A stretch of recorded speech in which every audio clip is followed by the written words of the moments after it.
Tadaima. Thanks for clicking on this video. Today has been a bit of a challenge trying to record. And when I'm recording, I like to do my videos in one setting.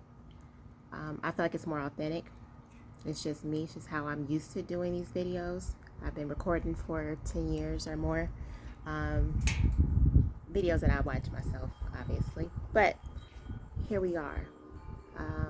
I've also changed my clothes a couple times. And today has just been, I don't want to say a strange day. Just been a day, I just got back home. And things have been like, I'm tired, but it's a good tired. Like, I've been needing this rest and I'm taking it. But it's just like, I'm not as productive or as creative as I would like to be this week. So this is Therapy Thursday again. I want to talk about my experience with depression and how I, handle that, how I go through it now. So here we are. So I've been experiencing depression for a very, very long time, maybe like 30 something years, I think. The first time that I decided to ever write in a journal was in like 1991.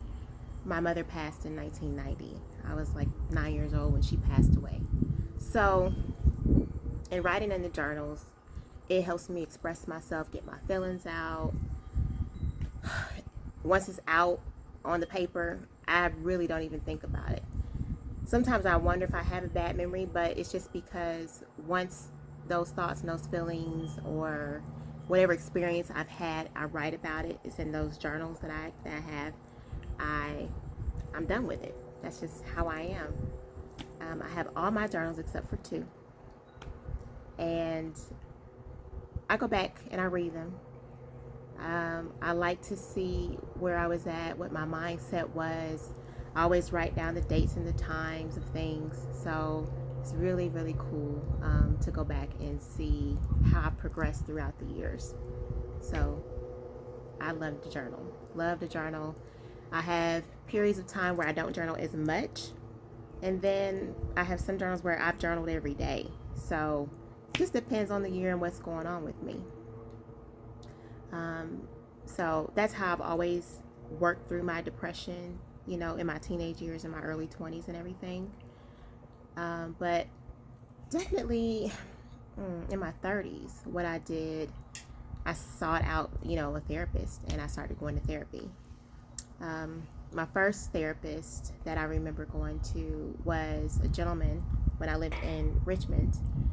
And was he licensed? I don't know if he was licensed, but he would see me once a week. We would have like almost a 2-hour session, and we would work through, things that were bothering me, and I would have action items each week to work through. And, it did help.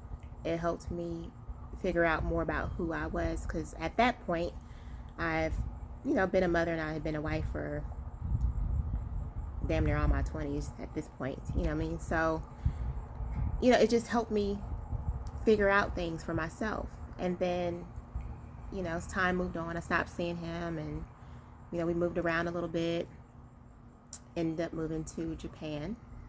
And in Japan, that's where everything like hit the fan. You know what I'm saying? Everything hit the fan.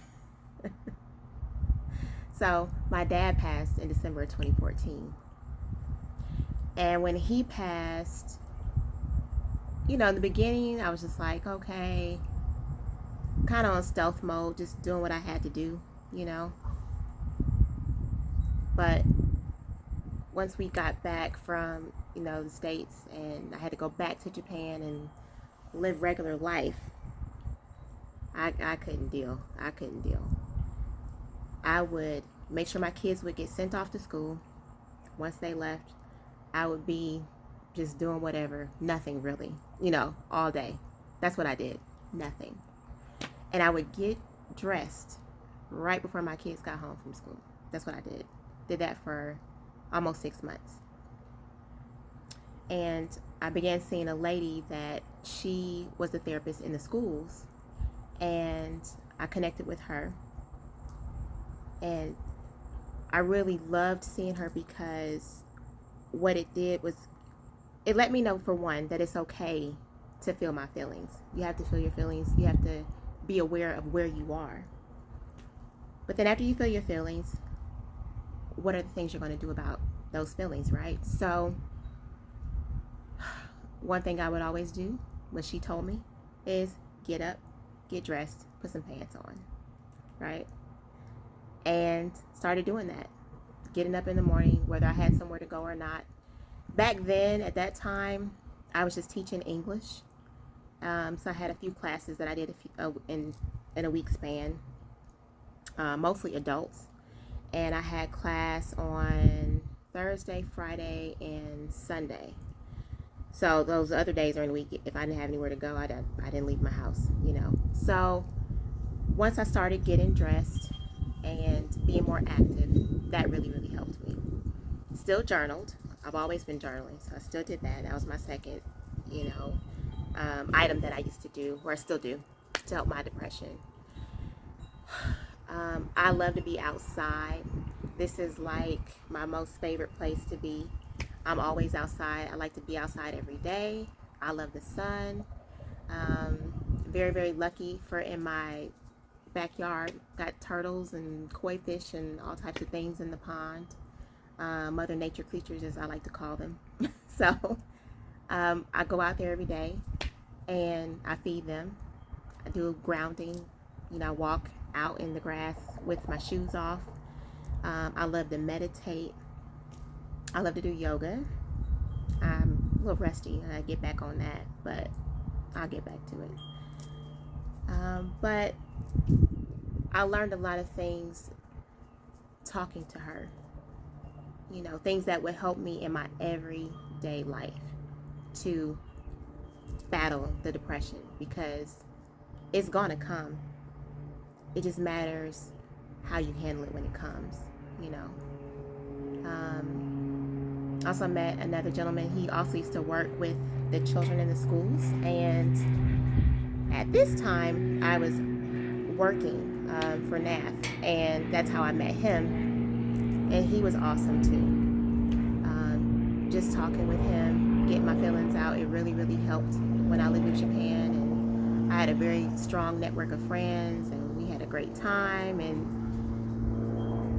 all those things helped me get through the grief that I was experiencing from my father passing. So fast forward to today, you know, life changes. I'm in a stage of transition a little bit. Well, obviously I'm in a stage of transition. But with that being said, experiencing the transition and looking at my life differently now.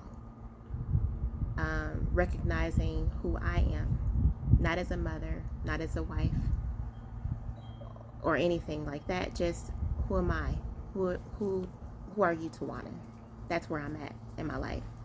So the last year or so, another practice that I've adopted before I even hit the floor, I always tell God 3 things I'm grateful for. 3 different things every day that I'm grateful for.